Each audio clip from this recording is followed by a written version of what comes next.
Good morning, Ava. Well, good morning, Abby. How are you doing? I'm good, thank you. How are you? I'm very well, thank you. After That's- last night, Yes, it was a very lovely night, wasn't it? it We was great. We had so much fun. spent the most wonderful evening together. Yeah, we got to go to Bath together. Indeed, indeed. It was fun. That was Yeah, a superb night. the most fun you can have with your clothes on, I think. Absolutely, And our clothes absolutely. were on. They were on They all were the on. time. Let's not All the start time. yet another rumour, because it's not true. It's not true. It's not true. But hello, good morning. Good morning, viewer. Yes, or maybe two. Maybe two.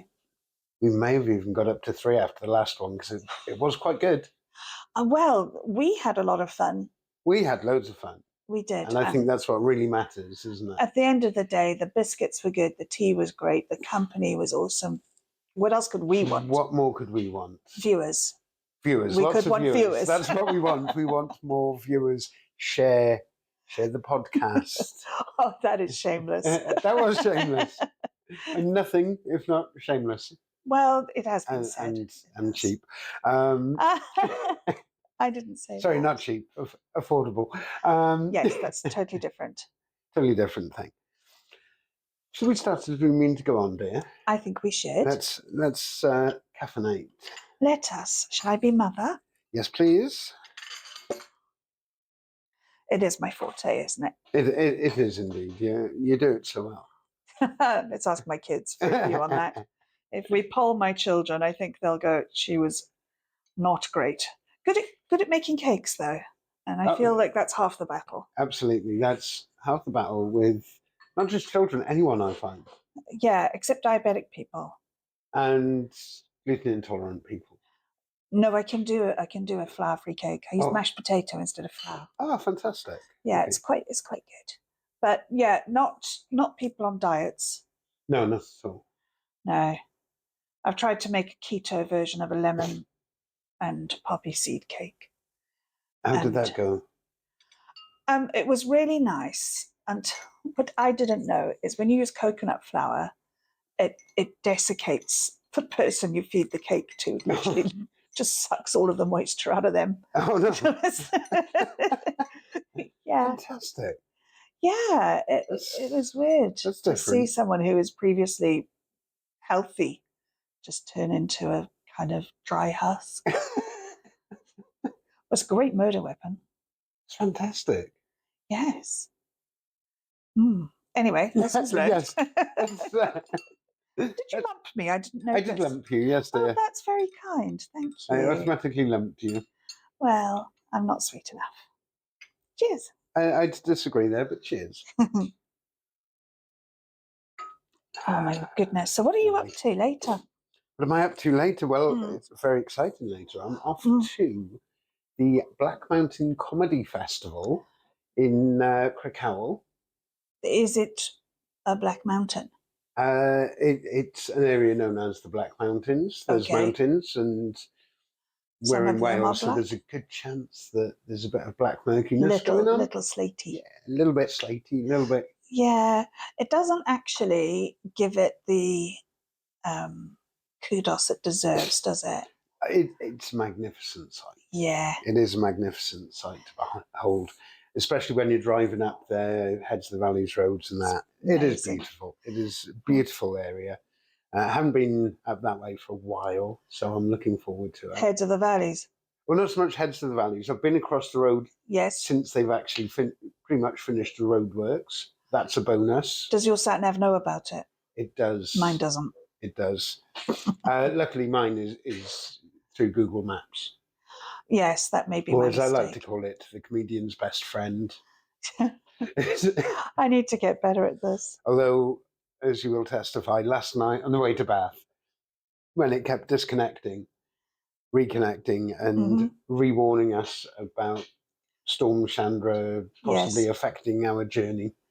As Google Maps was affecting our journey. Google Maps was the dodgy cable in my car was affecting our journey. That was the problem. Yeah, it was frustrating. But yes, I'm very much looking forward to later on. Good. MC'd by the wonderful Mike Reed. That's always a treat. That is always a treat. And I cannot remember the full lineup, but I know there is the lovely Carly O'Connor. Okay, Always also lovely always a Carly. treat. Always a treat. And educational. Absolutely. And She's nutritionally nothing. valuable. Yes, definitely. We have, who else is on there? Gareth Morris is on there. Oh, always fun. And cultural as well, because he's very musical. Indeed, and possibly the token English person on the bill. So that's always, I'm glad that's a tick in the box for diversity. Yes. Yeah, kind of. And the lovely Paul James headlining. Oh, okay. It's going to be super fun. It's going to be super fun. I cannot remember. Apologies in advance, but cannot remember who's opening now. But there is someone else on the bill who I don't know. Okay. So but soon you will address that. I'll address that, of course. But you know me, as I either know people or I haven't got a clue who they are. There's no middle ground. I haven't got a clue who I am, so it's a truth.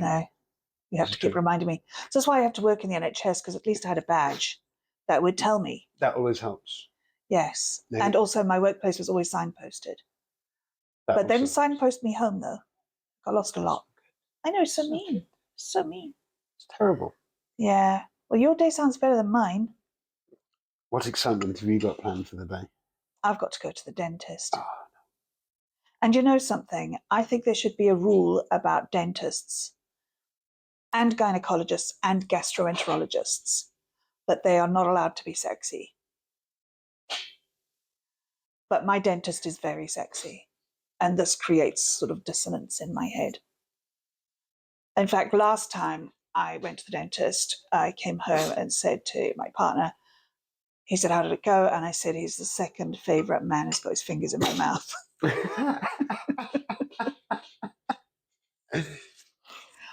I had a similar experience. You did? With a nurse. Not quite the same way. You put her fingers in your mouth? No. It wasn't my mouth. So, okay. Now, I had to go I elected to go for a small procedure. My special gift to myself for my 40th birthday. Right. It's a procedure they don't want to do unless you're over 40 and definite that you don't want kids. I think I've outlined it well enough and coloured it in without actually saying what it is. No. Slightly further south. Yeah. Okay. A little way further south.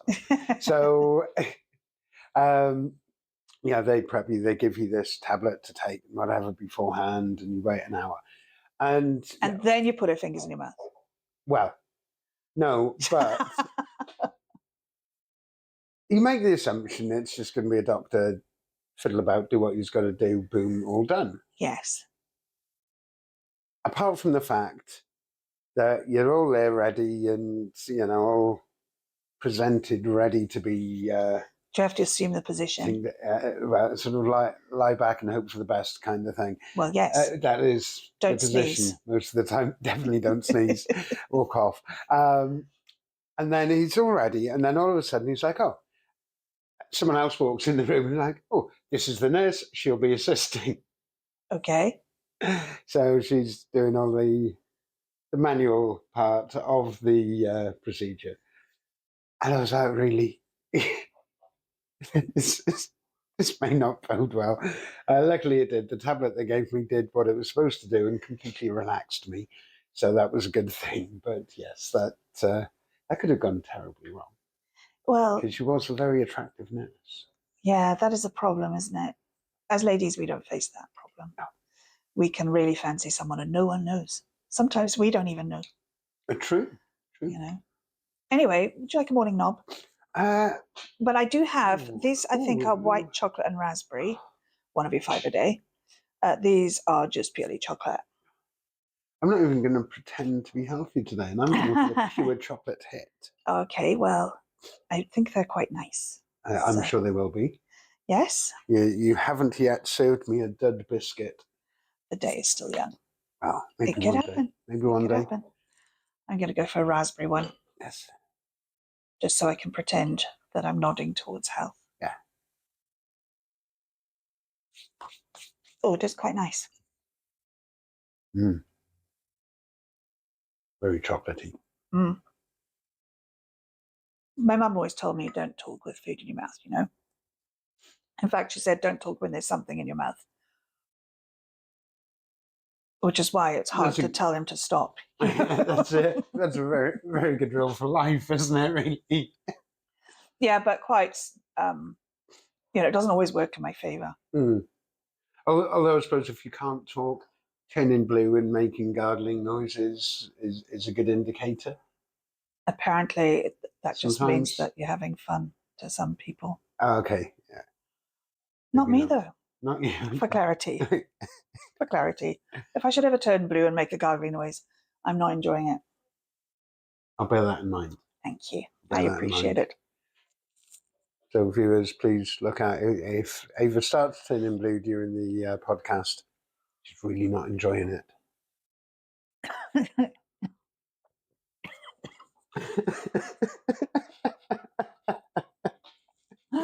Oh, you need to warn me. What's the fun in that? Oh, sorry, viewers. Ava is about to turn blue. I think she is choking on a white chocolate chip and a piece of raspberry. Oh, yes, I think it was the tea that got me. Absolutely. Are you okay now? Composed? I'm fine. Composed. It's tears. It's okay, I've got the good mascara on. It's fine. Oh, that's right then. That's right. Yeah, you have to save it. You can't use it all the time. No. Sometimes you have the cheap, nasty stuff. Yeah, I've layered up today. I've got 2 layers of mascara on and a It's third looking good. to follow later. Yes, I thought I'd prep myself for tonight as much as possible and just spray as much fixing stuff on my face as possible. I'm not sure that stuff works. It does to a point. Some of them are pretty good.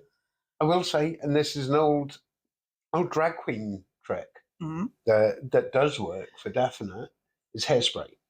Oh. You do end up with a face full of hairspray. Well, that sounds unpleasant. Not the most pleasant. Can be a bit stingy too, but that does work. You do your makeup, get the hairspray over there. Comes again. Did you see MasterChef, the last season, which had Ginger on it? No. So Ginger's a drag queen, and she had the most incredible makeup. And everybody else is cooking in the kitchen and sweating and running around and being all stressed. And she was also running around and being all stressed. That makeup stayed where it was meant. And she was wearing a wig. Unbelievable. I would pay good money to know how she gets that done. Well, the makeup side is almost definitely hairspray. Yeah. To keep it fixed. Because you can imagine drag queens, bars, hot, sweaty, dancing about, whatever. And it keeps it in place. It's fantastic. Although that said, luckily I've left my wig wearing era far behind me. No need. Yes, people, this is real, and I actually do this by choice. I know, right? But yeah, that could be hideous. But luckily, I had good friends who used to go out with, and every now and again they'd be like, "I slipped a bit. Oh, it's a bit far back. I can see your real hair." So, I had people who would wig watch for me. That was handy. Yeah, I went to a 40th once, and it was 70s themed. And they had a bunch of different wigs, and we did a bit of a pub crawl. So one of the girls had a big afro, which is fine. She totally rocked it. Bell-bottomed flares, danced the night away with her afro. She looked great. She went to the ladies' room in this very busy place. I went to the ladies' room after her, and the seat was covered in curly black hair. I found that to be a common theme in a lot of pubs, but oh yeah, they're not always longer hairs. No, these were short and curly. Okay, maybe she really committed to the role and went full afro. Well, I only found out the year after that she'd realised there were these hairs, and she thought, "Oh, someone's going to think something," so she did a bit of this. She's always been one to embrace the joke. Absolutely. She's wonderful. One must. Yeah. One must. Yeah. So yes, we've had a rather fun week, haven't we? We've been busy. We've had a busy little week so far. Yes, yes. It's like 3 days in a row of us putting up with each other as well. Soon we're going to have a fight. I think we might. Just Who will win, though? Depends on the fight. If it's thumb wrestling, yeah, me.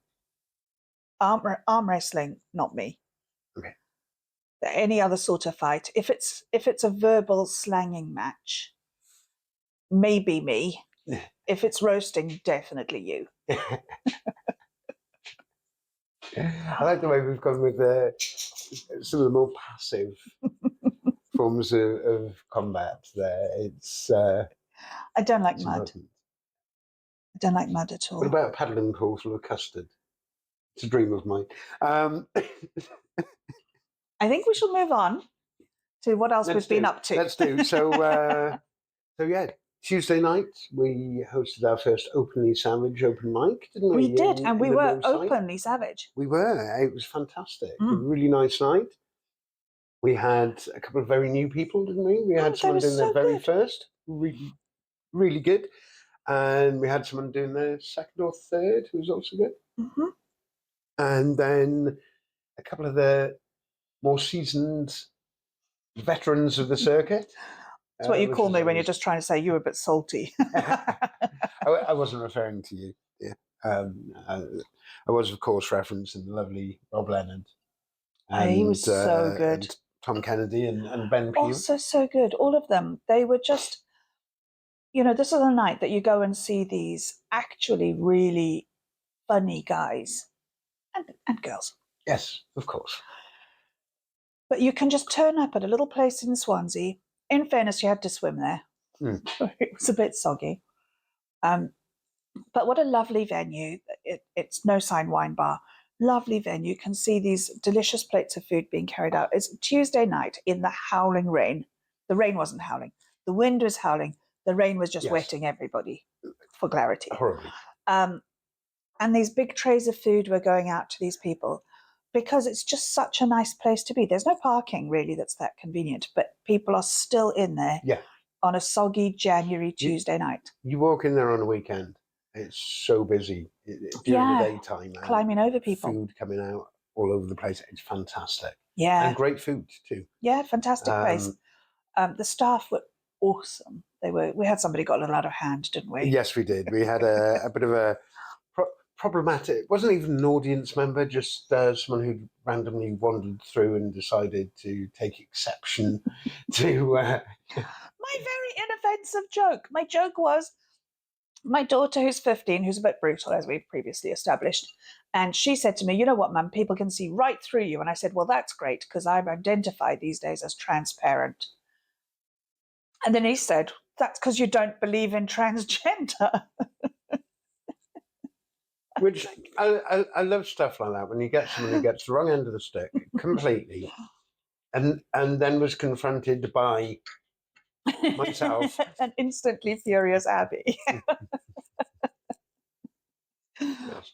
How to make me go from 0 to 60 very quick. I didn't know whether to warn him he got a tiger by the tail at that point, because I thought I'd just rather see the bloodbath. Hello? Do you want to try some? I'm trying my best to cut down on bloodbaths now. Good girl. Well, professionally, I think it could damage the size of our audience if we keep killing them. Indeed. He wasn't audience technically, though, so... No. And I think, maybe it's got a certain curb appeal of, will they kill someone tonight? Will they not? Let's go and see. Yeah, but like we've said before, we don't have a digger anymore. True. And we're just not committed enough to dig a hole manually. It's very much like the ice hockey. I'm a big ice hockey fan. Yeah. And, I love going to watch it no matter what. I enjoy watching it. I enjoy the sport. However, the enjoyment of a hockey game is magnified tenfold by a bloody good fight. Yeah. Literally on the ice or in the bleachers. It's fantastic. Okay. So, the layman's guide, the layperson's guide to ice hockey, you've got 6 foot plus giants on knife shoes. Yes. With big sticks and lots of body armor and helmets. Yes. Beating the living tar out of each other. What's not to love? There is so much No, I skill can't think of anything. involved in playing the game in the first place. And then when you see these guys drop their gloves and beat the living snot out of each other on ice skates, that's next level. Well, That is yes. next level. Are they graceful while doing this?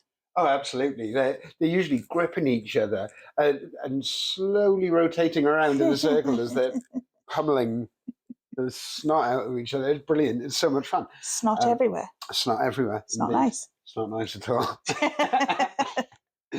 Oh dear. Yeah. So, but yeah, it's. I suppose it's a similar appeal to rugby.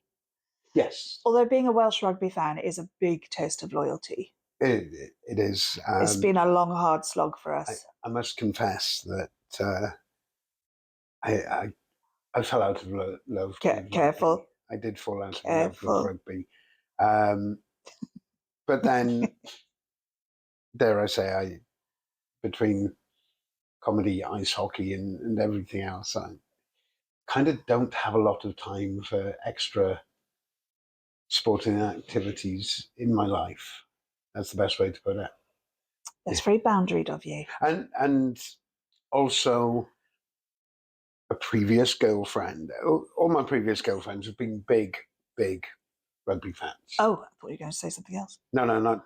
I wasn't ending the sentence on the word big. That would be very naughty of me. So they're big. They were all fans. beautiful. All of they them. were all lovely. Yes.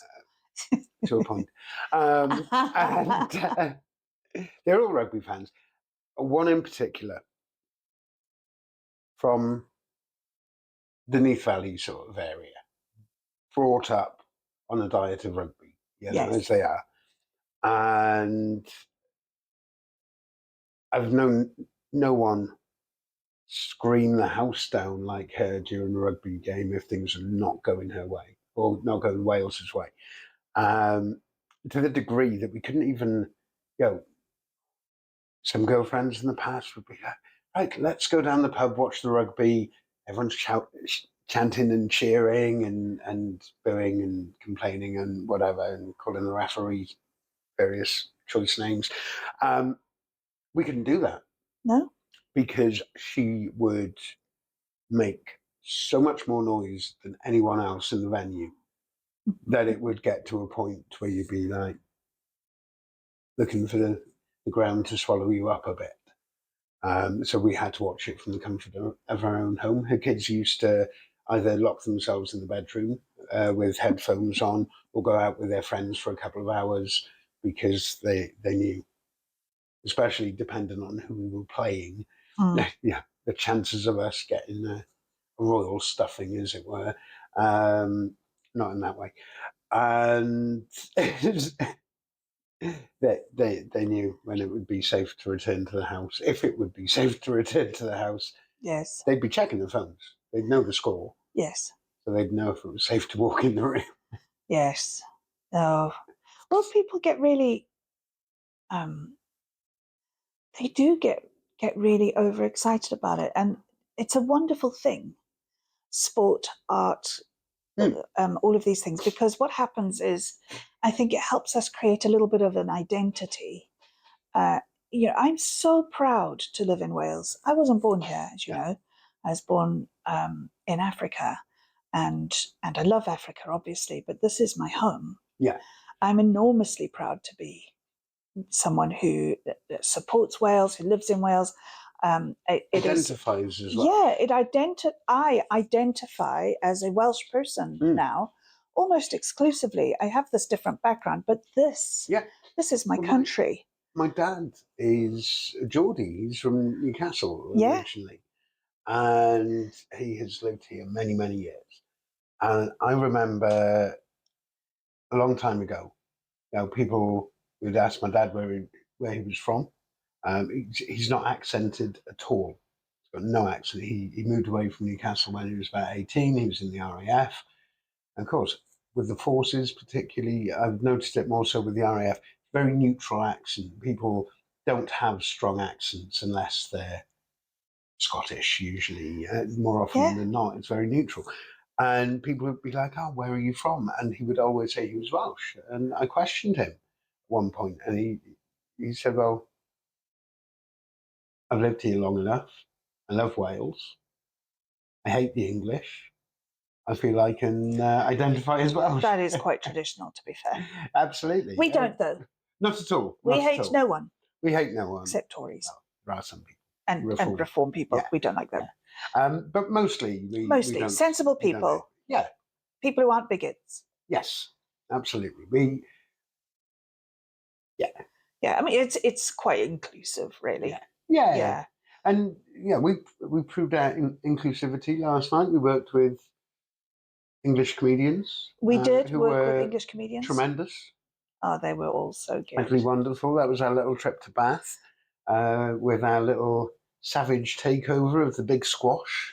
Yeah, it was savage. Big thanks at this point to the lovely Keen Tugwell who hosts the Big Squash and every week. Such a good sport because I did roast him a little bit. Yeah, just a little. Just lightly. Slightly. I accused him of having a smelly belly button. For clarity, he doesn't have. I don't know. I haven't checked. As far as we know, there are no rumours. There's no substance to the accusation. Absolutely. It was. Absolutely. Hello, baby. He was just a victim of circumstance. Do you want some? That's what it came down to. We're joined again by Luna. If you're wondering what entity Ava is feeding under the table. Yes, I haven't quite started that level of delusion yet, but the day is still young. Well, absolutely, yes. Yes. But yeah, tremendous night. Just want to name check everyone actually who was on the bill last night because they were fantastic. They did themselves so proud. We had the wonderful Jeannie Vowles, who's a very good friend of mine. Love her to bits. She's so energetic. She's bonkers, isn't she? I told you beforehand. You did. She's completely mad in a good way. She is. We love you, Jeannie. I'm doing this specifically because she assured me last night that she has been watching the podcast with her housemates. So, big name check, big love to Jeannie. And also then we had Holly Leggett. Yeah, she was so good. She's so good, isn't she? She's fantastic. She does a lot in Jesters in Bath. If you're on the Bath comedy scene at all or around it or get a chance to go to anything, there's a good chance she's going to be on it. Go see her. She's fab. We had Olivia Green, who well, I was going to say came down from Swansea. She's in Newport now. Okay. She just bought a new place in Newport, but nice. Again, fantastic from the Welsh contingent. Yes. And Sophie Litherland, who is utterly wonderful. So clever. So clever. Actually, proper clever. Works with radioactive materials in the University of Bristol. But the way she makes that funny is just masterful. I thought she was incredibly clever. The first time I ever saw her, we were doing just little 5-minute spots at the end of the Funny Women Glitter Project session. The first time I went, and she was there with a book, and she said, "I'm not going to do a set today. I'm going to read some poetry." And she'd written like some haikus and various things. Utterly magnificent. I was just sat there in awe of her completely bonkers haikus. Do you know what I thought was incredible? One of the other comedians had talked about making banana bread. Okay. So, and that was very funny and very cleverly crafted. Sophie then used that to make jokes about how many pieces of banana bread it would take to actually kill somebody, and literally did the calculation right there in front of us. Yes. So good for somebody to be able to make something that funny that quickly. It's just true talent, isn't it? It's incredible. It's so good. Just good. Anyway, you missed a brilliant night. Should have all been there. And we also had Molly. Yes, Molly. I've forgotten your surname, Molly. I'm so sorry. It'll come back to me in an opportune moment later on, I'm sure. But Molly was utterly wonderful. I could quickly look on my phone. Yeah, double I'll check. distract everybody You while you do distract that. everyone. Don't let them know. Molly Kinsey, Yeah, that was there you it. Molly go. Kinsey, she was utterly wonderful. And Christina G as well, who's Yes. great. I believe I'm going down to see in a couple of months. I'm going down to do one of her gigs. Oh, So wonderful. that would be lovely. She's Yes. absolutely fab. Frames And motherhood beautifully. and you headlining for us. I Closing did. the I show. It didn't was even wonderful. fall over. You didn't fall over, and you demonstrated a previously hit. Secret? Should I say hidden talent? They're not that hidden, really.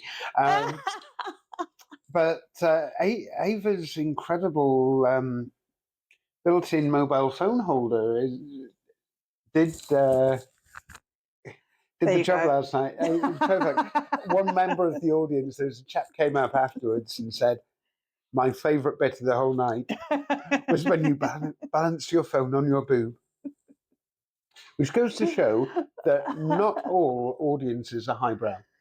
No, and indeed, I'm not always that highbrow. I pretend. I do pretend.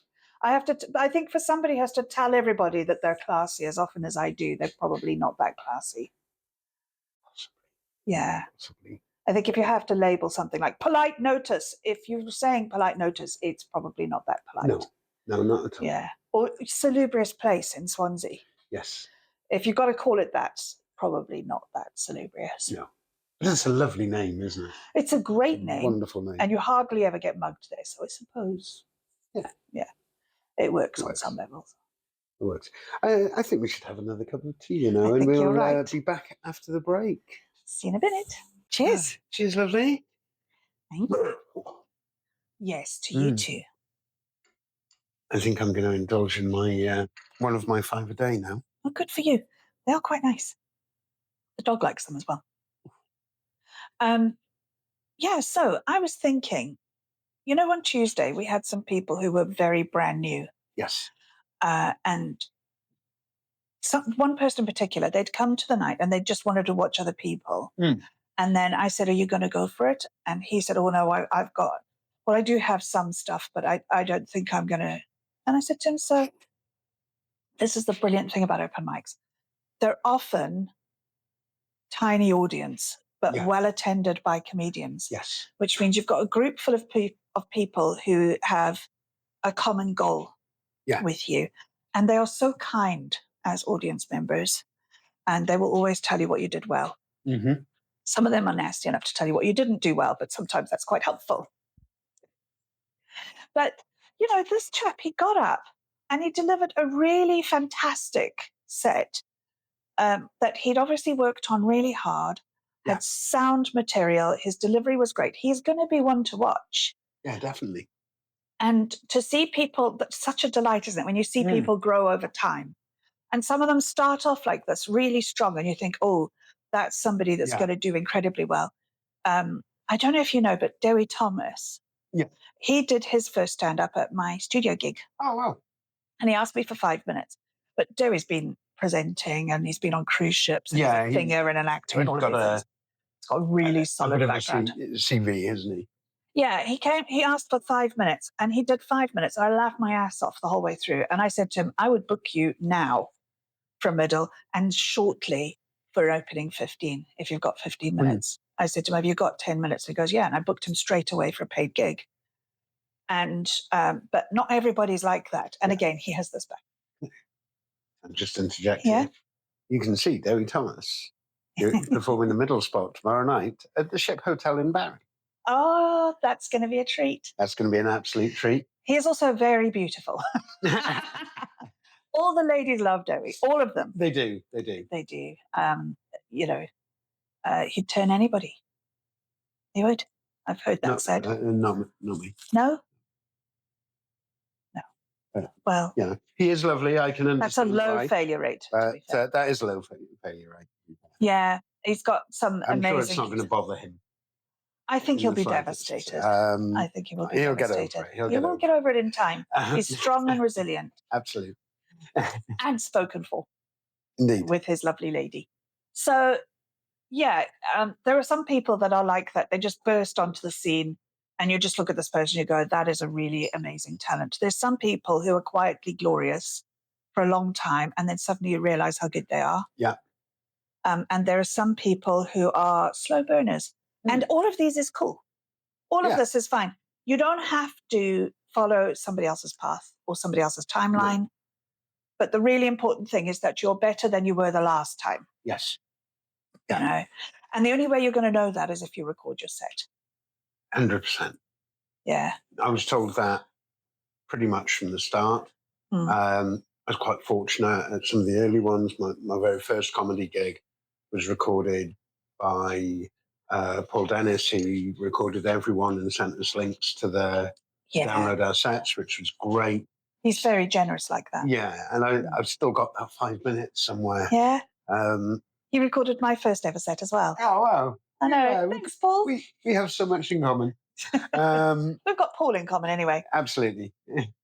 That sounded so strange. So even my first open mics, the guys who run, big shout out at this point to Sparkplug Open Mics, who run a variety of nights, every other Wednesday and every other Thursday in between those Wednesdays in Academy Espresso bars in Cardiff and Barry.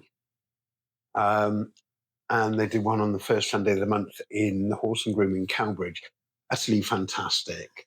Carlos and Reese, lovely guys, very, very talented musicians. And they do a lovely, inclusive, supportive open mic, mostly for music, but they welcome poetry, spoken word, comedy, anything. If someone's got talent, they want them up there. Okay. And it's such a supportive group. And they video everything through the sound desk. So you've got really clean recordings. Oh, nice. For comedy, not so great because you can barely hear anyone laugh. Yeah. But nonetheless, so important early on that I had those and I was able to watch those back and go, ooh, not so good. Yeah, and that's the really hard bit, is being objective about yourself, isn't it? Yes, yeah. First of all, you've got to get over the cringe of hearing your own voice, which is so weird. Still like that. And then you've got to get over being captivated by your own performance to the exclusion of working out how other people are receiving it. Because the thing is, the stuff that we prepare for our material is stuff that we find funny. Yes. It's not necessarily what audiences find funny. And audiences are different as well. So sometimes something that works beautifully one place doesn't work at all somewhere else. Yeah. You know, I do really well in Bristol. For some reason, Bristol audiences are just my thing. Yeah. They get me. They're a bit more, I suppose, cosmopolitan. Yeah. They understand my references in a way that sometimes, you know, you don't get around Swansea. Sorry, Swansea. But it is the truth. Yeah, I totally get you. I think it's difficult to hit on a set that you can perform in 3 or 4 totally different areas and get the same level of laughter. Because you will find people laugh at different things. Yes. So, you know, some places might not pick up on the highbrow references. Yes. But they'll pick up on the filth. Yes. And, you know, corporate venues. Yeah. I tend to dial down the filth a lot and up things like wordplay. Yes. Because it's a fine dinner and people don't want to be seen to be laughing at filth. We all find it funny. Yeah. But you're uncomfortable laughing at something really dirty in front of your boss. You're on trays. Yes. and with Pauline from finance scowling. Pauline never laughs. She never She's does. hard work. Never does. So, yeah, it is so important, though, and it's things you learn as you go along. You watch back those recordings, you'll remember what the audience was like, whether they were a bit more highbrow or lowbrow or whatever the sort of feel of them is. You'll remember that. But what's important is watching back to see those points that they really laughed at and see what connected. And I think for me, I think the biggest thing I've learned off videos and just tweaking performance each time, And I'll honestly say my performance changes every time. Yeah, I can look back at videos and go, I did that bit differently. That worked better. That didn't work so well. Yes. Yeah, I did 2 shows in Bristol the other week in one day, and for Angie Belcher. And well, the first one was for Angie. Second one was in the gaff, but Angie came to watch. And I had a little critique of her after the morning gig. And she said, one joke that always lands didn't land today because you rushed it. And I knew exactly what she was going to say, because I knew when I said it that I didn't bring it out as much as I normally would. I thought, oh, that wasn't so good as normal. And that was the Meatloaf impersonator line. Yes. And I almost rushed it out in the morning. It just didn't hit, and the follow-up line didn't hit as much as it would. Yes. In the evening, I was so conscious about dialing it back and really pacing it right, delivering it right. And so even if you don't watch your video back straight away, if you've got someone there who will give you that honest feedback and say, that wasn't so good, you didn't deliver that like you normally would, or you should have done this. It's important to take that on board. You've got to be so self-aware. You've got to stop being precious about things, because your set is your baby. Your material you write is all yours. It's so personal. You've got such a strong bond to it. But and that's a really good point.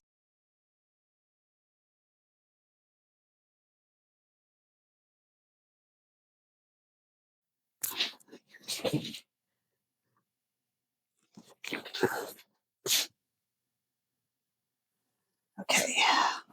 Sorry.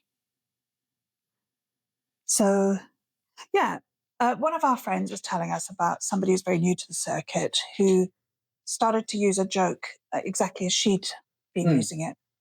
And she was very affronted by this. You can understand that, you know. But the thing that I think she felt like she couldn't really challenge it, because she'd been inspired by somebody else to use the line, but that person is obviously at a much different level. So it felt, she felt awkward addressing it. Yeah.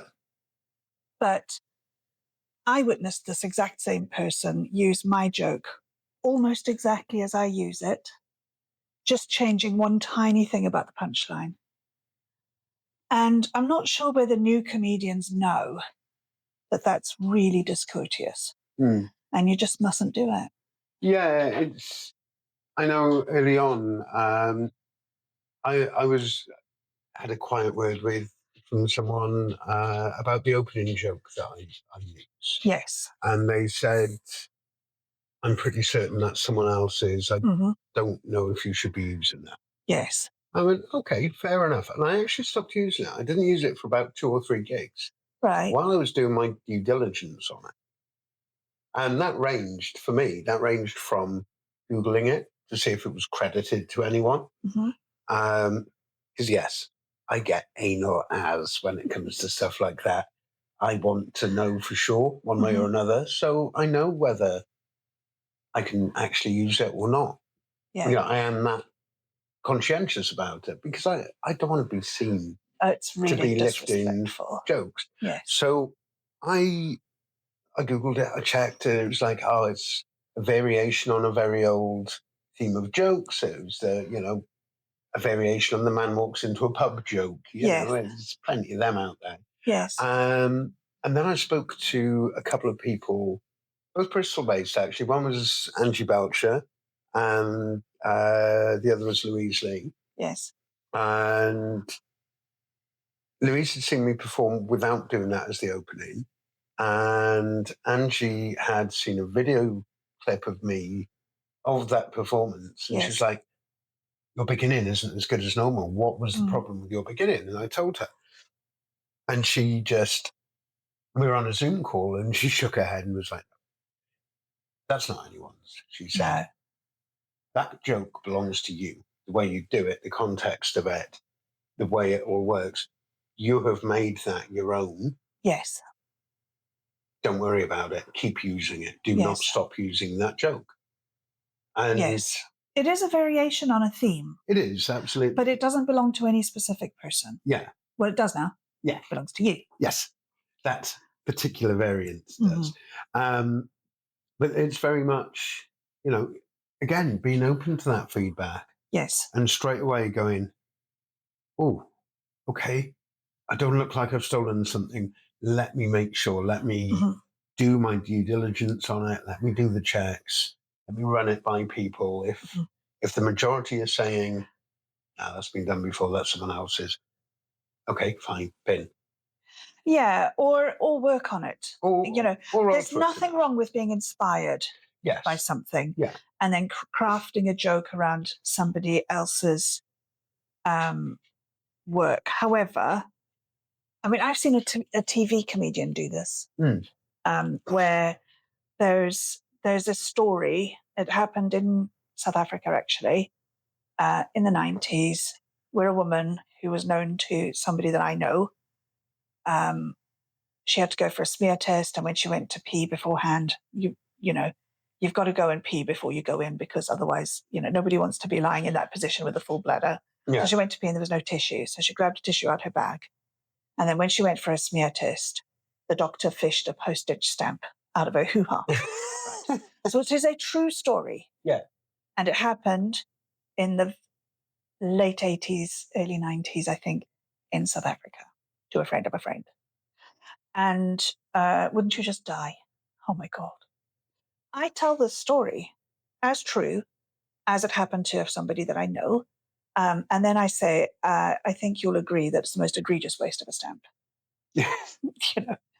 And people go, oh yeah, because that's the thing about comedy, isn't it? Putting something unexpected on it. Yes. Because people don't expect that what I take out of that story is the loss of a stamp. Yes. And I said, do you know what those things cost?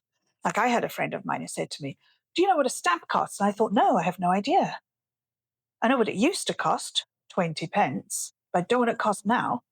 And she said to me, oh, it's cheaper to take it there yourself. And I said to her, oh, good, because I've got a letter I've got to have sent to London. Will you take it for me? And she said, oh, I don't go to London anymore. I said, why not? And she said, somebody gets stabbed in London every 45 seconds. And I said, wow, poor guy. Yeah. Why doesn't he leave? How many holes has he got? Enough, you'd say, well, every 45 seconds. A letter, you might be able to get away 44 seconds and out of there. Maybe, I don't know. He's not Royal Mail, but it might be. I don't know. They've got their fingers in every pie, haven't they, those royals, as it were. Wow. So anyway, so when I tell that story, I then put a little topper on it to make it totally my own. But I'm honest about the fact that this happened to somebody I know, didn't happen to me. And somebody did say to me, it would be funnier if you said it happened to you. I thought about that for a while, and I thought, no, I understand that it might be funnier, but it feels very inauthentic, and I don't think the audience will be with me for that story. So I tell it how it is. And I've actually got video footage of me telling that joke in 2022 in Merthyr, because that's how classy I am. Okay. And late last year, I saw a TV comedian doing 8 out of 10 cats tell that story as if it happened to her. I'm like, But actually, they did get £250 because they wrote it into Reader's Digest. So I know exactly where she got it from, And that's the thing. Part of being a really good comedian is having the audience along for the ride. Yeah. I will never laugh at what that woman says again because I know she's a fraud. Yeah, I think that's the thing, isn't it? You'll come across someone like that where something is blatant or something that really goes against the grain for you. Yes, and we're not saying that every story has to be true. No, that's not what we're saying. You can craft a fantasy and draw people into it. Yeah. That's fine. Yeah. But taking somebody else's story and parading it as your own is a different thing. Yeah. And I've spoken to people who have done, a few people who did an open mic a while back, ages ago. I won't say where or anything else. But 2 or 3 separate people who were there approached me not long afterwards and said, have you ever worked with this person? And I said, no. And they said, oh, well, they did that particular joke that you always use. But it didn't work because of the situation of it and everything else. 2 or 3 people told me that. And I said, well, strictly speaking, I don't know if it is my joke. It's something I've said for years. I don't know if I heard it somewhere else. I don't know if it's original, unique to me. Let's be honest. There are only so many ways of describing any given situation. Yes. And there are so many comedians out there. If you, it's like the monkeys in a room with typewriters writing Shakespeare. Yes. If you give all of the comedians a piece of paper, a pen, and the same scenario, situation, subject, whatever, you will guarantee at least 2 or 3 of them will write something very close. Yeah, because we use the same methodologies, don't we? There's the rule of 3. When you say things in threes, they're funnier. Yeah. There's the use of different phonetic constructs that are funnier. So funny, like the hard consonants and things like that. Exactly, like panties, not funny. Knickers, hilarious. Yeah. You know, and as people, or as English speakers, we respond in different ways to different sounds. So knowing that as a comedian, you would then craft your story using these basic rules of comedy, of timing. You know, what you were talking about, like the pregnant pause. Yes. You know, it's really important to build pauses in, partly because it grows your joke. Yeah. People think they know where you're going. Yeah. And sometimes you satisfy that and they go, yeah, I called that one. Yeah. And sometimes you go in a different direction. They go, oh my God, I wasn't expecting that. And you mix it up. And that's something you've seen me do when I've been sat listening to comedians. Yes. Where I will mouth the punchline. Yes. And, you're calling out that punchline because I think you see enough of someone's set, whether it's new material or whatever, you start to recognize the direction they're going. Yes. And, whether it's just boom, boom, boom, linear, beginning, middle, end, what you're expecting joke, or if it's a narrative that takes you down that path. Yes. And then just before you have that little stop, that little pause, and then finish the story in a completely different direction. Yes. And that for me, Sarah Bridgman, I remember saying that, it's all about that involuntary reaction that causes the laugh.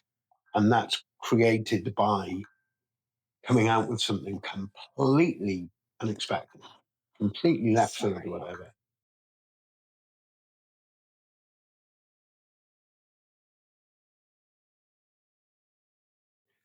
So yeah, the pause, the misdirection, everything like that. The misdirect is something I love, where you're taking someone on an obvious path to an obvious punchline. Yes. And you give them something completely different. Yes. But and it's good to use those some of the time. Yeah. And then some of the time go exactly where they thought you were going. Yeah. Because the audience also likes to think they're as smart as you are. Yeah, they like to be validated. They do. And there's one time I was doing a gig in Llanelli and I was telling a joke. It's very derivative. 1,000 comedians out of 1,000 would think it up. Yeah. But I did think it up. And I said, I'm on an exercise drive. I was going to start cycling, but I can't do it anymore because I've got a flat tire. And I went to go and buy a bicycle pump. Guess how much a bicycle pump costs? It's like 30 quid. But that's inflation for you, right? It is a really cheap joke. Yeah. But it gets you, I tell it as part of a longer story. Okay. Yeah. And whenever I'm telling a fairly long story, I always have to pepper it around with these shorter, quick win jokes. Yeah. But as I was telling this joke, somebody in the audience obviously thought of what I was going to say, and he said it out loud. And he was sitting on a bar stool at the back. So I picked up the microphone and I limped over and I sat on the bar stool next to him and I said, listen, what have we said about finishing before the lady's done?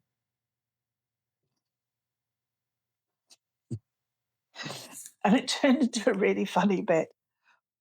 But you can't always win with those kinds of jokes, but you can every so often. Yeah, now and again you get those real wins and it's so satisfying.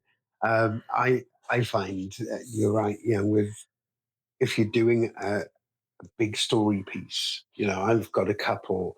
One in particular, the sort of round about 10-minute pockets thing, where there's lots of subplots to it leading up Yes. to the final thing. And trying to make sure each of those has got a couple of little laughs in it and a bit of a punchline before the next section, and just constructing that as well as possible. Yes. Just to keep people wanting to listen and interact and everything else. And it's great. And yes, some people will know exactly where certain lines are going. Yes. And they will pick up on that's going to be quite obvious. Yes. But and they love those. yeah, they love it. Yeah. They, like you say, they love to feel clever. They love to Yes. feel like they've come out with something that a comedian's doing, so they must be funny. Yeah, but you can't do it every time, because by the same token, they will feel patronized. Yes. Yeah. And they're there to be entertained. They can't do all the work. Yeah. It's like, especially when I'm doing a longer set now, my short ones are quite varied, but when you're doing a longer set, it's so nice to sort of sit back and look at it and think, I've done silly. Yes. I've done real life scenario stuff. Yes. I've done some nice, obvious, cheap jokes. Yes. I've done the low hanging fruit kind of stuff. I've been self deprecating. I've gone dark. Yes, always helpful. And just ticking off those boxes is, I've got nothing against, I wouldn't say any type of humor. There are certain types of humor that are a big no no. Mm-hmm. But there is nothing wrong with basing yourself on being, I am a dark comedian, I am surreal, or yeah, you can theme absurd, yourself. or character, or whatever. But it's so nice it's satisfying when you look back and think, well, actually, yeah, that is my main style, but I've also got something a bit darker in there. I've also got some self-deprecation. I've got this, I've got that. Because out of an audience of 40 people, they're not all going to have a dark sense of humor all the time. They're not all going to have that, be drawn to someone who's being self-deprecating or telling these fantastical stories or whatever else. I think it's so important. Someone said to me before a gig, someone I work with, they were watching me at Cardiff Pride last year. There's a little group of them from work, and he's a bit of a comedy fan. He said, so what's your style? Are you, is it observational or political or absurd or whatever? And straight away I said, I don't do absurd. No. I don't tend to do absurd. And then, as part of my 20-minute set there, I did the moth dealer joke. Yes. And afterwards he said, I need to have a word with you. You said you don't do absurd. What is that moth dealer joke? And I said, well, actually, it's borderline true story, because I do have a moth dealer, people. I'll put up his business card in a future episode. Is this the same guy that sells little, like, toad skeletons?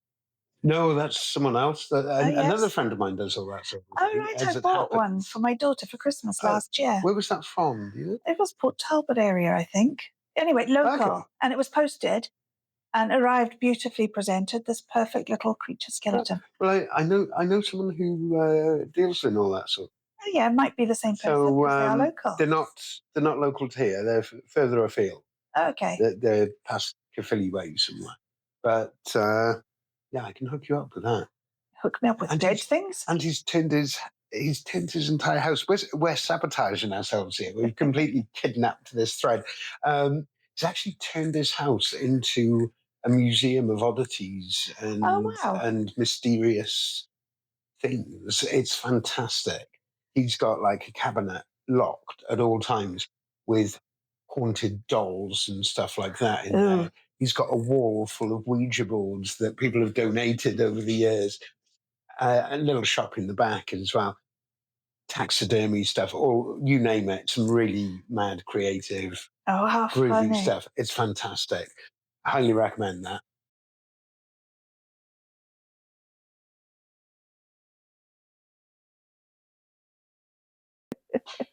We just segued ourselves massively. We did. From our But stories. part of what we're saying actually is about vulnerability and authenticity. Yes. Okay. And sometimes people steal that. Yeah. You know, and you know that I do a bit of life coaching and stuff as well. Yeah. And sometimes in the past, I used to put, I'm no good at social media management. I should be better than I am. But I would sometimes put out little things that I've found. And, I wrote a book about how I managed to get through a phase of depression. It's called Choose to Be Excellent, Even When Everything Else Sucks. Story of my life. So I do have these little things that I've learned, and they're just things, strategies, techniques that I learned through going through it. It's my lived experience. And I've put these out sometimes to share widely, and people have said to me, aren't you scared someone will steal them? And I'm like, I really hope they do, because it helped me at a time that nothing else was helping. Yeah. So if they steal them, I'm actually really happy, and that feels great. Because they're putting it out to other people and the wider audience. Exactly. But that was the purpose of making those, was to share it. Yeah. And have it out there. And if it helps anybody, then I'm delighted. My comedy that I have written, that I have suffered for, because writing new material isn't easy. No. I feel differently about. I feel that people should respect your intellectual property. Yeah. Well, people said to me from quite early on, my mum especially, would be like, aren't you worried about people stealing your jokes and stealing your material? And I said, well, to be honest, it's not really a thing as such. Kind of is. I think it can be. I think it depends how personal or generic your material can be. Yes. Where, because of my style and the way I narrate my way through what I do, I make it all personal about me. Yes. So a lot of those jokes, even if they're slightly recycled and repurposed, a lot of those jokes I use in the context of my set feel like they're about me, and they don't feel like if someone took them, it would work so well, or it would have the same feel. Yeah, because they need that authenticity to be believable. Yeah, and you were saying about the authenticity as well.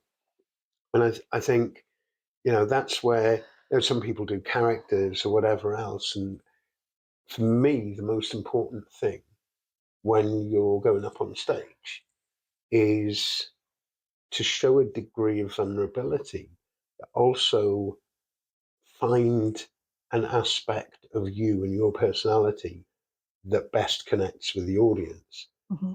Again, like with material, it's not always going to be the same thing for every audience, but you'll pick up early on whether that audience is connecting to your naivety or connecting to your situation or vulnerability or whatever else. And then you play on it. Yeah. You take that and you think, right, I'm going to just tweak that one up to 11. Yes. Because that's what this audience is connecting with and what they're buying into. And it's so important for me to get that connection with the audience. We've all got different ways of doing it. We've all got different tools. I like to hit out a few jokes early on that give permission to laugh, because yes, that's really important. They're very jokes that are self-deprecating. They're silly. They're making light of my situation. It is important, isn't it, to address the elephant in the room? Yes.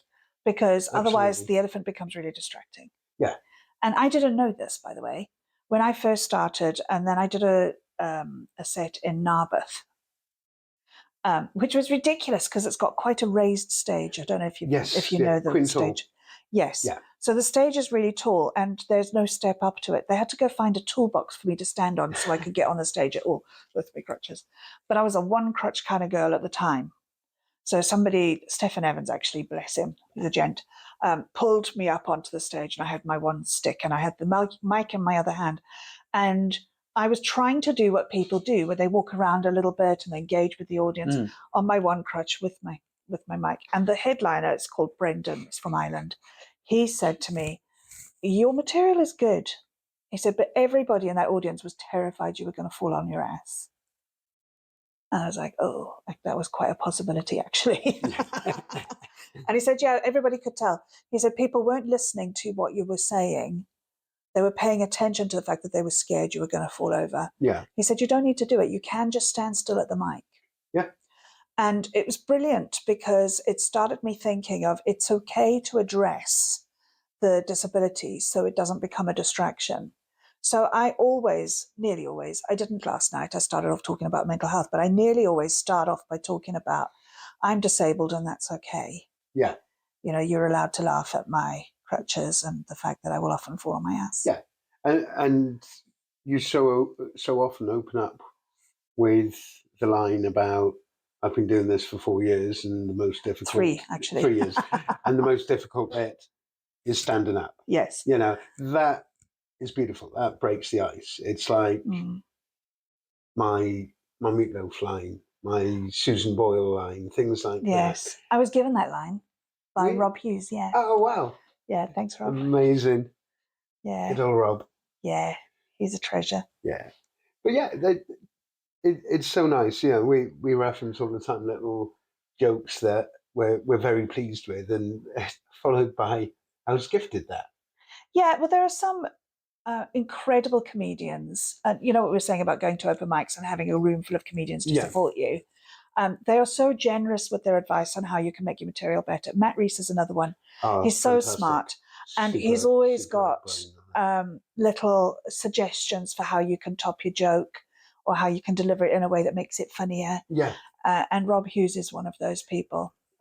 And of course, Bennett as well, always. I've had a few messages before now off Matt after a gig. Yes. Either saying, that was great, or that was really good. I loved that joke. But have you thought about? Yes. You know, and things like that. And those little suggestions. And I always pay attention to them. I will always think them through, mull them over. My biggest thing is, does it fit?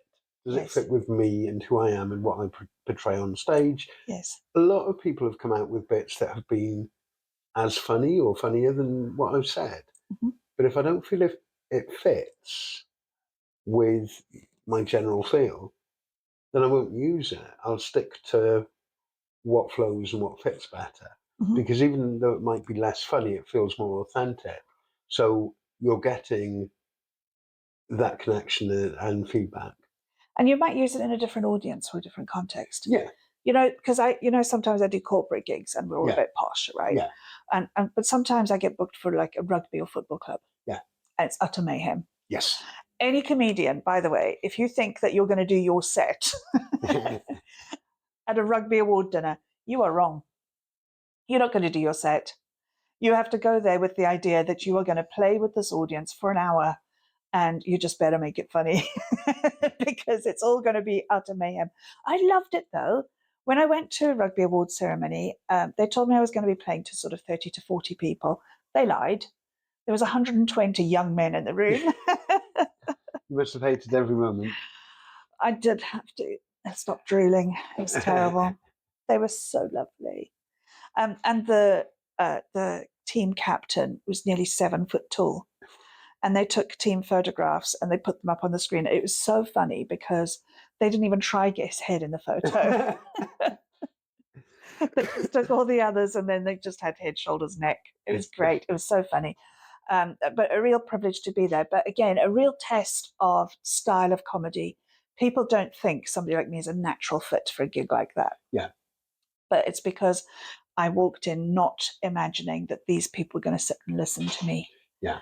I realized when I got there and they were handing out pitchers of beer to every table full of 18-year-old men, this was not going to be easy. Yeah. I had a lovely gig on Sunday night in Pontypridd. Yes. RCT Pride. Utterly wonderful. Fundraiser. Raised over £200, which is nice. good. Yeah. Lovely lineup of people. Some absolute wonders. I've got a shout out actually to Delith. Yeah. Delith Evans did a lovely job emceeing. First time emceeing. Work. Held it together very well. Really good. Whole array of comedians, different styles, different genres, everything going on. Cliff Fitzgerald was on there. Okay, always Mark good. Penchers, Yeah. great. Joe Anderton, Sam Hickman. I'm not going to name check everyone. There's about 9 or 10 of us in total. And I got to close it. And it's funny for me because people would automatically assume my natural habitat for telling jokes would be in front of an LGBT crowd. Well, yeah, It kind maybe. of stands to reason a bit.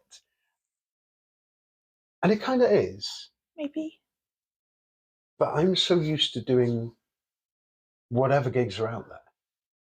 And you can't pick and choose. If you want to get out there and do stuff, you're going to do that in front of a crowd of people in a bar in a rugby club, or a pub in the arse end of nowhere, or a bar in Cardiff or Swansea, or whatever it may be. You're not going to get set comedy audiences all the time. You're not going to get an awful lot where there's specific LGBT type gigs. I've probably done about 30, maybe less, that have been at LGBT venues or for events or whatever else. Obviously, I did a lot with the trans rights ones. So you were expecting a more varied audience. But the way I saw it was that if I can get up and do my set as is in front of a regular straight cis crowd and it go over well, if I do it in front of my home crowd, as it were, it would, I'd do it, it would go over better, but I'd also be able to put a lot more lived experience into it, which would make it an even stronger connection. And I did about 20 minutes on a Sunday night, and I went to town on it because you almost the polar opposite of the rugby club crowd. You know that you can throw those in jokes in. You can throw in all that stuff that people will relate to and connect with and everything else, and just enhance what you're doing. And there must have been chunks of my set list I left off because I was just having fun with it. I was being able to run with various subjects because I knew it wasn't going to be overkill. I think that's another important thing is, whether it's deeply personal or follows a theme or whatever, is making sure you don't hit the boredom threshold for people and don't sound like, sometimes we tread a line, don't we, as comedians, between bloody hilarious and TED Talk. We do drop between the two. But I think we have a social responsibility as well, and we're aware of it. Yeah. As comedians, not all comedians. There are some comedians who are just dark, and that's fine. That's what they sell as their pattern. For a lot of us, we genuinely want people to feel better when they go home than they did when they walked in. Yes. Because laughter it's not the best medicine, There are other things that are probably better. Other pharmaceuticals are available. But it's not going to kill. Laughter can kill you. You can die laughing. Laughter is generally accepted as being fairly good for you. I think is probably the safest thing to say that doesn't need a disclaimer. It most definitely has a positive effect on most people. Yes, until it kills you. Until you die laughing. Yes. So, but until that point, I think we all as comedians really want people to love what they've seen. Yes. And to really engage in it and feel better when they go. Yeah. And that's why we do it. We genuinely want people to feel better. Yeah. Well, certainly I do. Yeah, I do. I want people to leave the venue. And again, this is more specific. Yeah, we want them to leave. We want them to leave. No, this is more specific to the, as I call them, the regular venue. Yeah. I want them to leave understanding a bit more about, from my point of view, if I've gone up and done a set. I've had people approach me after gigs before saying, I have no idea about your situation and this, that, and the other, but I understand it a bit more now. I see what you're trying to accomplish. I can see where, why you're doing what you're doing. Yes. And that's great to me when burly, straight 50-odd-year-old men come up to you and look terrifying before offering you their hand to shake your hand and say, that was really good. Mm. And nothing is more stunning that you're just taken aback a bit. Yeah. Thank you. I had somebody come up to me after a gig. She was young, 26. And she said to me, I tell a joke about being a widow. I'm not. I didn't kill him. We're divorced. But I tell a joke that I'm a widow. And she came up to me and she said to me, I'm 26 years old and I'm a widow. I was like, I really hope that she didn't think I was being disrespectful to her. But I noticed she had laughed. And she said to me, that's the first time I've laughed since I lost my husband. I said to her, oh, God, I'm so glad you laughed and I'm so sorry for your loss. And I really am. Yeah. Because I know what bereavement is like. Yeah. And it is almost unrelenting misery for such a long time. And she said, that's the first time I've laughed. And she said, I was shocked at myself for laughing at that joke. And I said to her, it's okay to laugh. It doesn't detract from the value of the person you lost. Yeah. And, everybody will say stuff to you like, oh, they would want you to laugh and all that. How do you know? I didn't know the guy. I said, but I do know that you living a glorious life doesn't detract from how precious he was. Yeah. And then we were both standing there crying, obviously, because I cry whenever anybody else cries. Pathetic. Should have seen me when I was pregnant. I cried in the adverts for Andrex. It was a soppy, weeping mess. Went through a lot of Andrex, actually. Other toilet tissue providers are available. I don't use that now. I use the Who Gives a Crap now. Yes, and many people I know do. Well, it's so convenient, although you do land up with 47 toilet rolls in storage because you forgot to lay it for a few weeks. Every now and again, we get half a box from my housemate's mum, who lives on her own and just has this standing delivery. And now and again, she'll pop around with a massive carrier bag for it. If there's ever another pandemic, that company's going to fly. Oh, absolutely. Well deserved. I think. Is that a wrap? Now we're talking of tissue. I don't know, but I think I might need a loo break. And possibly more tea. Possibly. We'll be back in a minute.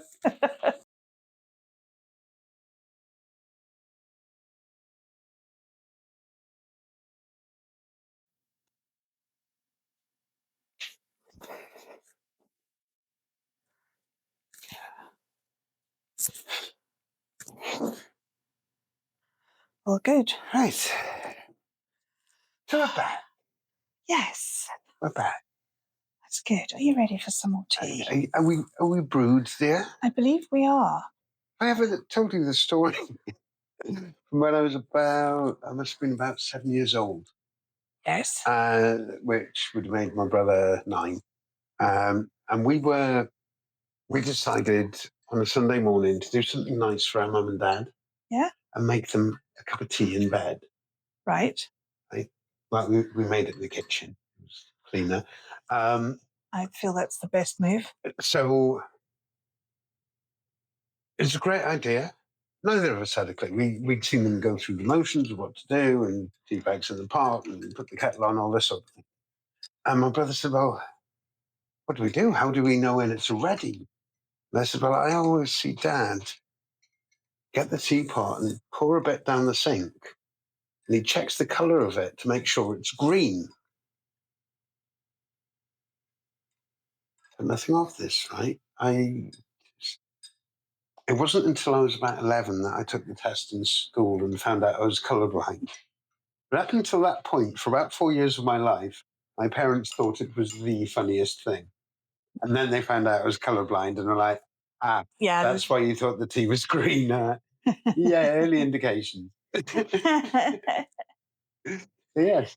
Yeah, my brother was colourblind as well. He was the most incredible artist. They used colours that you just wouldn't have normally used. I have seen pictures of tattoos by a friend's brother who is also colourblind. And his tattoos, the most ridiculous, vibrant colours, same as you say that, you wouldn't expect, but they were. It's like, wow, it's unbelievable. Yeah. It's really, really crazy to look at.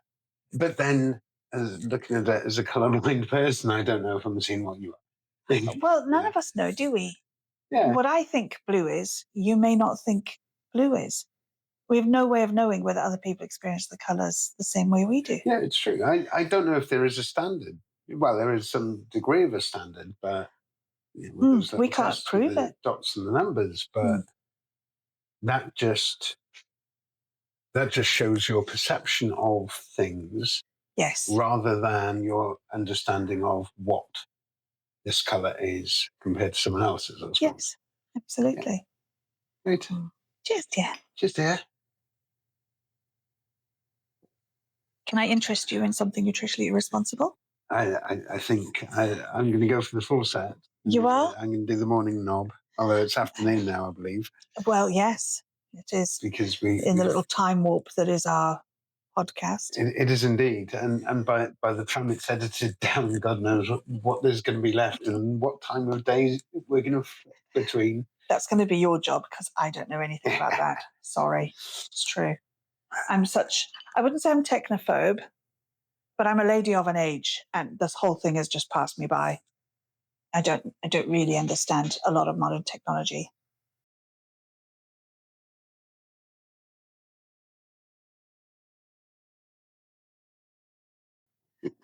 I was thinking the other day about how we do have like some things in common, but we are very different in our background and that sort of thing. I mean, I was raised sort of very fundamentalist Christian, and obviously many thousands of miles away. Yes.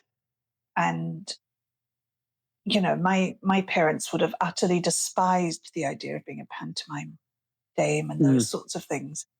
They would not have thought that that was appropriate. And I just think, isn't it wonderful how we as a society have come on so far? Oh yeah, definitely. That, you know, my parents would not have associated with people who went almost exactly like they were. And not to say that my mother wasn't utterly wonderful, because she was. Yeah. She was lovely, warm, sweet, lovely lady, very cherished by a lot of people. But she was of her age and time. Yeah. You know?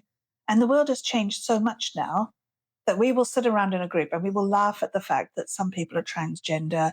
We'll laugh at the fact that some people are disabled. We'll laugh that some of us are parents and struggling with that some of us are unemployed. You know, I tried to make people laugh about my shocking mental health yesterday. Yeah. That worked quite nicely. Yes, it did. And, you know, we were talking earlier about laughter being a really good medicine. Yeah. I really think it is. Oh, it is. I think it's comedy in itself has so many benefits. There's the end result that we all hope for, the laughter. That releases the good drugs in the body. The endorphins. I can think of the right word. I can see you seeking for the word. I was like, which is the right one to use? I know I'll get pulled up on it if I get the wrong one. I wouldn't be so mean. If in doubt, it's the good drugs. The good drugs, yeah. So you get the endorphins from the laughter. That's great. But also, there's the process for the comedians themselves. Yes. It's such a cathartic process. When I wrote my book, people were saying to me when I was writing it, they were like, oh, it must be so good to get it on paper. I said, it's amazing. I said, every chapter, page, whatever I managed to get down in a night when I sit and write, that's a little bit more weight off me. That's a little bit more off my mind that I feel I've released. And it's exactly the same with comedy. People think of it as jokes. You know, lots of comedians will say to me, oh, have you written any more jokes lately? Any new jokes? I don't write jokes. I write stories that people laugh at. Yes. You know, and yeah, we know a story that people laugh at is technically a joke. But I think my thinking is very much knock knock, who's that, whatever, yeah, a joke. Yes. a line and a punchline, whatever it may be. Funny stories are jokes, yes, but for me, it just feels different because a lot of the stuff I do is on a very personal level, I suppose, yourself as well, from a different angle. And I think you've got that process there. You've got that cathartic process of writing this down, of addressing the trauma initially and then making light of it. Yes. And that's the beauty of comedy, is that we can take that situation. I make light of my own situation, my I hate the phrase, but my journey as such, and I make very light of that, and trying to do it in such a way that helps people understand it, and also gets it off my chest, and I get that rush back off people when they're laughing at my stories. I get that buzz. I like it when people laugh at the terrible people I've dated. Yes. That really does. I mean, it's a form of revenge that I hadn't considered at the time, but it is brilliant. Strong. Also because it's true. Yes. The things that these people did to me are true. And at the time, not much fun. But when you're telling it afterwards and you refer back to what these people have done, it's brilliant because actually you do see the funny side and it takes the sting out of it. And I'm not a great one for revenge. I don't think some revenge is good. I think it's New York Zoo, one of those, that sort of area, an American zoo. Yeah. Has put out a thing where you can name a cockroach after your ex. Oh, yes, I've heard about that. And have it fed to a predator. Amazing. That's just so good, isn't it? Yeah. And they said now for vegan people, you can have a vegetable named and fed to a creature, which I quite like because, less blood spilled. Yes. And I like the fact that, and also you can name a rat. I think it's $500 to name a rat. Okay. And have it fed to some sort of rat eating. And I don't really feel comfortable with the idea of a rat dying because I called it after my ex. I feel like I would be responsible in some way for its murder. But nature is cruel. And maybe if the rat was going to die anyway, and it could die symbolically bearing the name of someone who really should be fed to a large boa constrictor, maybe it's justified. I don't know. This brings up a whole new thing, doesn't it? Voodoo pets. You've just created a whole new market. Voodoo pets. Voodoo pets. You heard it here first. If I see any of you on Dragon's Den trying to market voodoo pets, I will come after you. Although we do not in any way condone any form of animal cruelty, just saying. Or black magic. I'm okay about the black magic. Yeah, I'm good with that, actually. Yeah, but animal cruelty is a definite no-no. No. Yeah. Free range animal sacrifices only. Well, I feel like the animals need to be allowed to put up a really good fight. Yeah. Like, I don't feel that hunting with a sniper rifle is actual hunting. No. If you want to go to Africa, and some people do, they want to go to Africa and they want to kill a creature. I feel like you need to go there, you need to take your clothes off and wear nothing but a loincloth so everybody can laugh at your sunburn.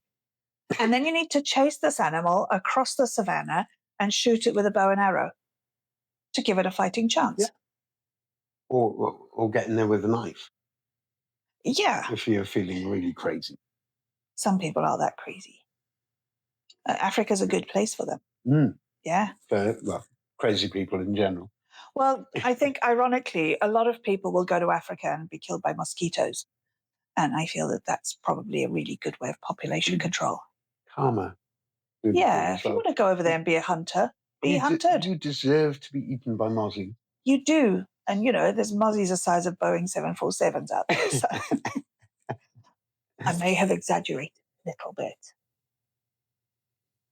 737. Maybe just a small biplane. Which is intimidating enough, let's face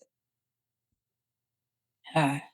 It was weird growing up in Africa and the juxtaposition of how my kids grew up. I always shake their shoes out. And they used to say to me, none of the other mums shake their kids' shoes out. Why do you shake your shoes out? And I said, it's for the scorpions. Because you don't want a scorpion in your shoe, do you?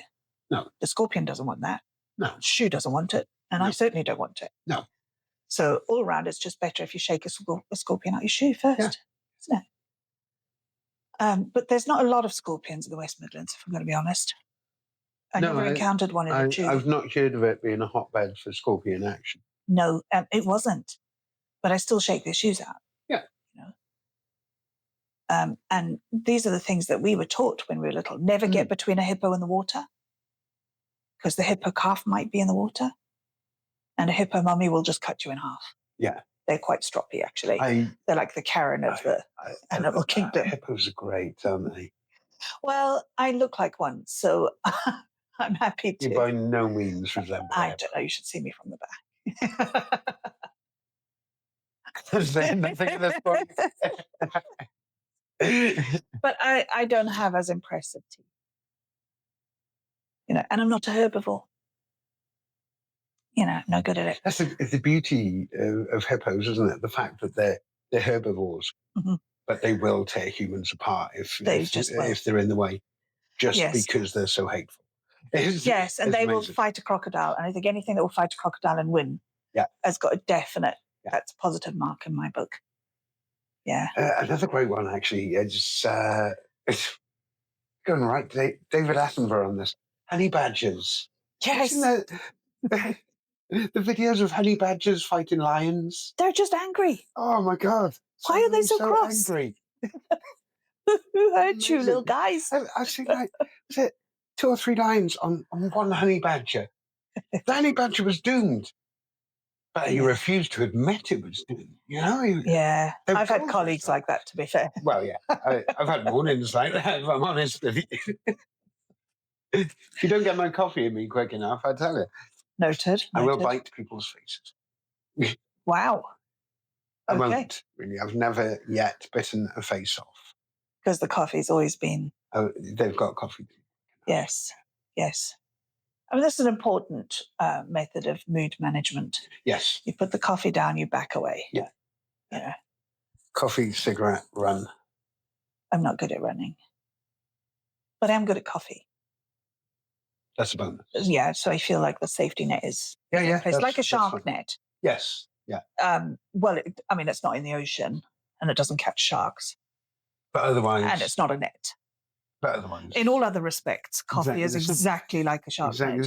In the way that you are the absolute twin of Petit Beurre Biscuit.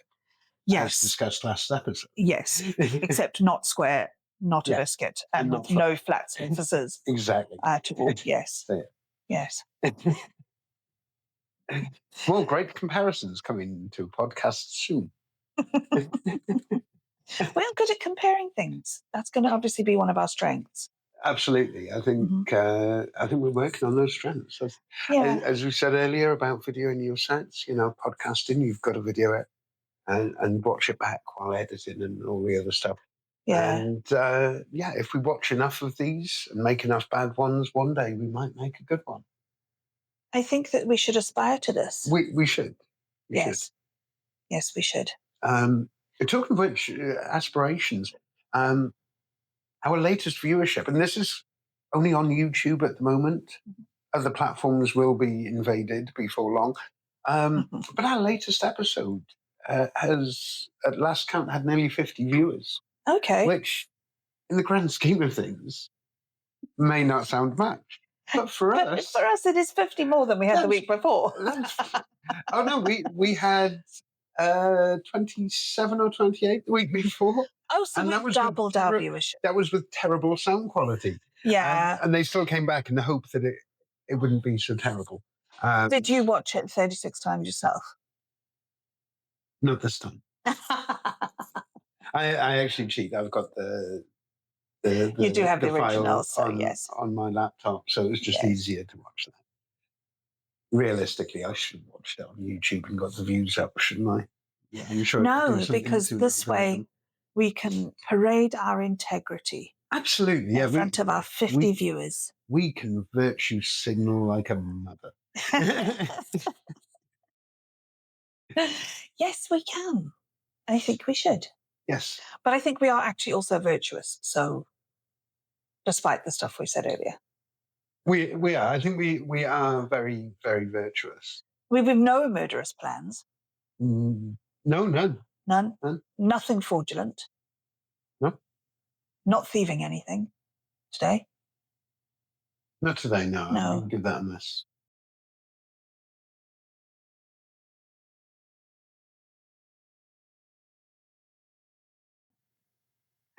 Well, with that then, shall we wish think- everybody a wonderful week? I think we should. Hope you all have a wonderful week. Oh, that was nicely done. Have we got anything exciting coming up? Quick sign out of exciting There's things. something on the 1st. What are we doing on the 1st? Oh, we're down in Exmouth on the 1st. We are down in We are down in Exmouth. Exmouth at Squawkers Comedy at the Bootlegger. Mm. As I mentioned earlier, I'm at the Black Mountains Comedy Festival tonight. Don't know why I'm plugging it. It's sold out. Sorry, guys. The Ship-In in Barry tomorrow night. Saturday, I'm at the Newport Comedy Festival. Nice. 4:00 show at the Murringer. I've got Craig McLeod and I've got Olivia Green warming the audience up for me, and then I'm going to bore them senseless with my hopefully about an hour-long show, which will hopefully be entertaining. Yeah, sounds like there's going to be cuddling, just in case you didn't know that that's how it came across. There can always be cuddling. I always have room for cuddling. Good, good. I am a hugger. We all know that. We do know this. And yeah, then on to next week. Madness that will ensue. I'm off to Manchester. Yes. Monday. I've got Meet the Nice. Frog on Monday. Oh, yeah. Didn't know that. I've booked a cheap travel lodge. It is a horrible I'm damned drive. if I'm driving back. Good for you. So, yes. On that note, she's been Ava. She's been Abby. And we are Absolute Savages. Savages. Until next time, yours savagely. Good night. Cool. Oh my God, that wasn't an expected TED talk. Shit.